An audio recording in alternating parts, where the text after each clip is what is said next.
My father died at 78. Peacefully in his sleep. At least that's how we explained it to ourselves at the time. There was no catastrophe, no ambulance, no phone calls from the ICU, just a quiet morning, and a man who didn't wake up. We thought it was sudden, but now, looking back, I realize it wasn't. There were signs. They weren't hidden. We just didn't want to see them. Because admitting something was wrong meant facing something terrifying, the slow, quiet fading of someone you love. It started small. He began misplacing things, repeating questions, searching for his glasses that were hanging on his shirt. We laughed, and he laughed too, maybe a bit too quickly. We said, "It's age. Forgetfulness. It happens to everyone." But it wasn't funny. It was the first alarm bell. Behind those moments was something much more serious, cognitive decline. First it was forgotten dates, then the stove left on, and later, wandering the house at night, not remembering what day it was. But even that wasn't the worst part. The worst part was his face. He stopped arguing, stopped expressing opinions, stopped reacting. He used to be lively, witty, always had something to say during dinner. And then, silence. Just nods. Just stillness. He wasn't tired. He was retreating inward. It's called emotional burnout, and it can be deadly. It slowly erases a person's sense of worth, their value, their desire to live. He no longer felt needed. He no longer felt seen, and we let it happen. Not out of malice. We just didn't notice. Here's the truth. Elderly people rarely ask for help, not because they're okay, but because they're afraid of being a burden. They downplay pain, hide their anxiety, say, "I'm fine," even when there's stabbing in the chest and fog in the head. And if you take that at face value, if you think no complaints means no problems, you're being naive, and you're risking the kind of phone call you never want to get. I remember how he stopped smiling with his eyes, how he began skipping morning walks, how he'd say, "Just a bit tired," and I didn't listen, not because he didn't give a sign, but because I didn't insist on seeing it. That's what kills, not a single moment, not a single mistake, but the slow, invisible draining of the body, of energy, and of connection to life, masked by politeness and silence.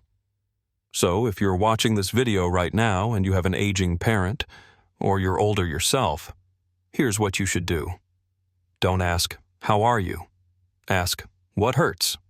What keeps you up at night?" Don't take, "I'm fine," as an answer. Listen, how it's said. Notice the pauses, the shrug, the quick change of subject. Ask, "What are you most afraid of losing?" What do you dream about but feel shy to say? When was the last time you felt truly alive? Because the scariest thing isn't when someone admits something is wrong, it's when they stop talking altogether. He didn't die suddenly. He died over months, quietly, cautiously, and we just didn't look. He started stumbling, first in the garden, then in the kitchen, one time in the hallway. We joked that he was still trying to run like he did in his youth. He smiled, said, "Just stepped wrong." We nodded. And every time, we missed the moment when we should have stopped and been scared. And we should have been scared, because it wasn't just a misstep. It was a fall. And a fall, especially for an elderly person, is never just a fall. It's a symptom.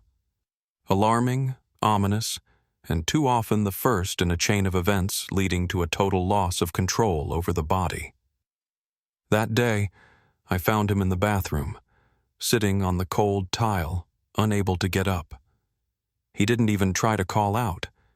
He just sat there, quietly, alone, waiting to be found. He wasn't unconscious. He was aware. He could have called. But he didn't want to. Not out of pride, not out of stubbornness, but because he didn't want to bother anyone. You know what's scarier than physical weakness? The feeling that you're a burden, that your fall is an inconvenience to your loved ones, that if you ask for help, you won't be remembered as a father or a husband or a person, but as a problem. That feeling, that's what kills. Slowly, silently. Without sirens, falls in the elderly are no small matter. They could mean the onset of Parkinson's disease, after effects of undetected mini-strokes, vestibular system failures, a looming risk of a major stroke. Every case demands immediate medical attention, not monitoring, not "we'll watch it for a week." A full checkup, from head to toe, because if you don't act now, the ambulance will later, or maybe it won't make it in time. Here's a story I can't forget. A 74-year-old woman in Chicago fell in her kitchen. Her son lived in the same house. She didn't call for him. "He has a family," she explained later. 2 days, on the floor, no food, no water, no movement. By the time they found her, gangrene had set in. Then, amputation. A month later, kidney failure. 2 months, she was gone. Not from the fall, from silence. Do you get it? This isn't just about legs. It's about dignity, so fragile that someone would rather die than be a nuisance. If you're an older adult, here's what you should do today. Get an emergency alert button.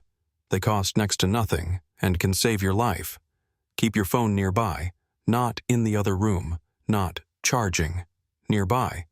Text your kids when you feel off balance. It's not weakness.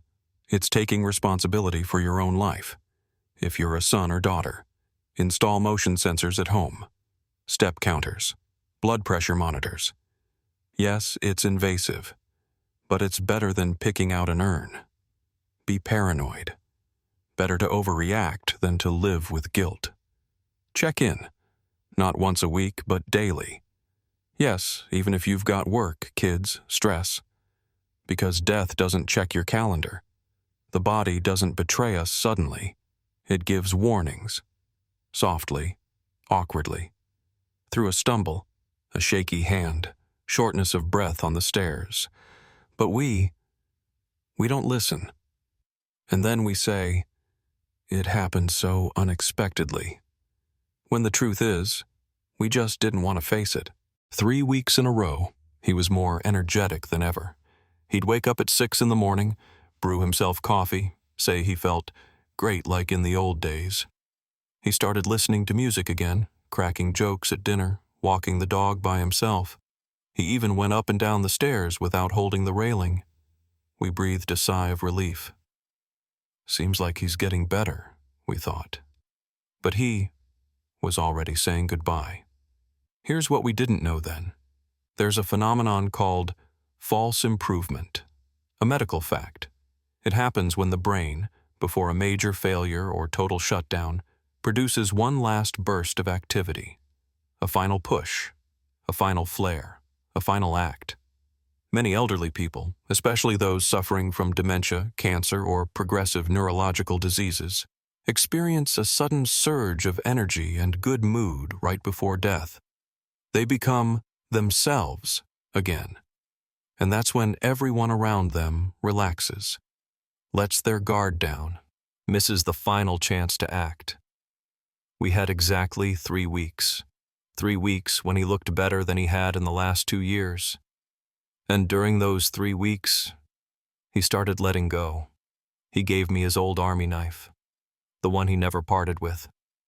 He gave away the watch he'd been saving for his grandson, said he didn't use it much anymore. Back then, it seemed like a kind gesture. But he knew. He didn't say goodbye with words. He acted like someone closing chapters, wrote letters, called old friends, said things like, "The important thing is that I have you. If something happens, you'll manage. You have to enjoy life while you can." He didn't complain.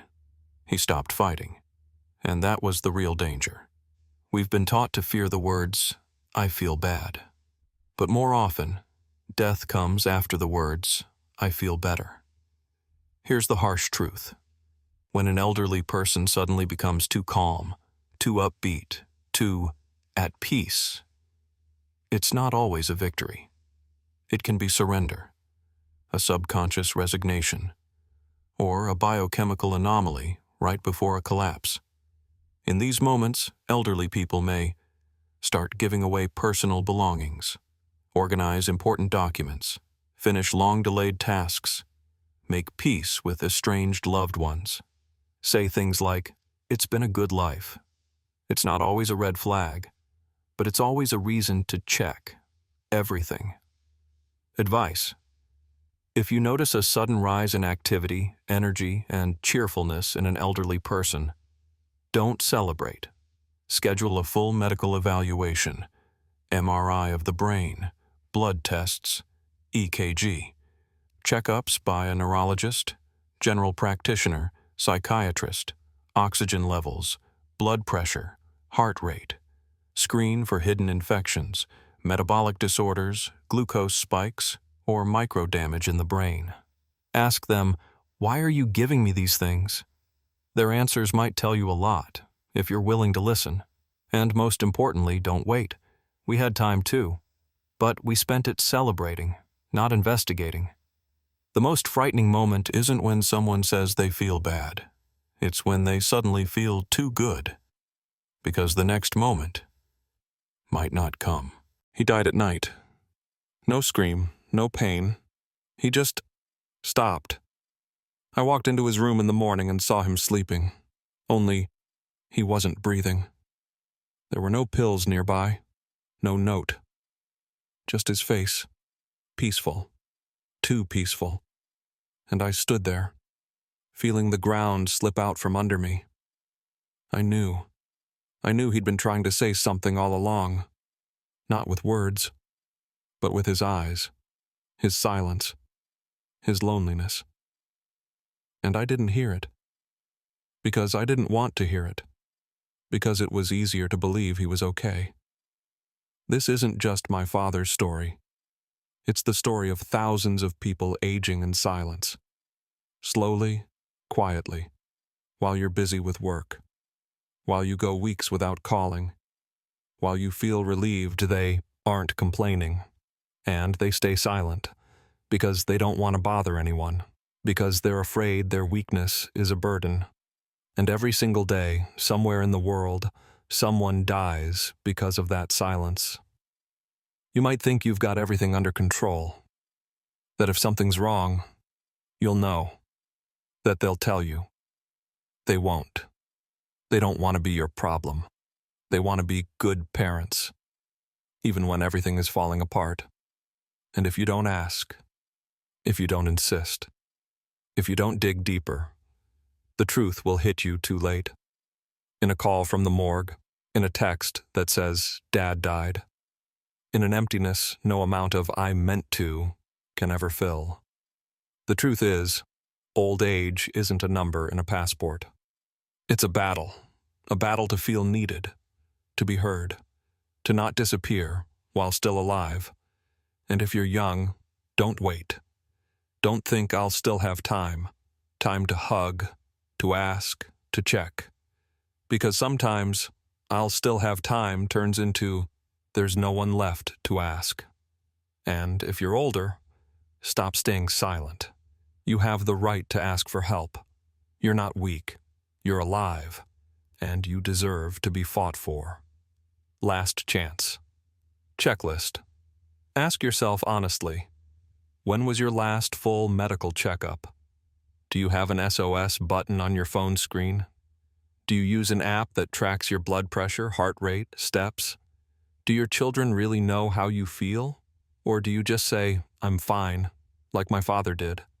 If your answer to even one of these is no, you might not get a second chance. Don't delay. Don't delay the call. Don't delay the conversation. Don't delay the checkup. Death doesn't care if it's a convenient time. My father died at 78. Today he would have been 82.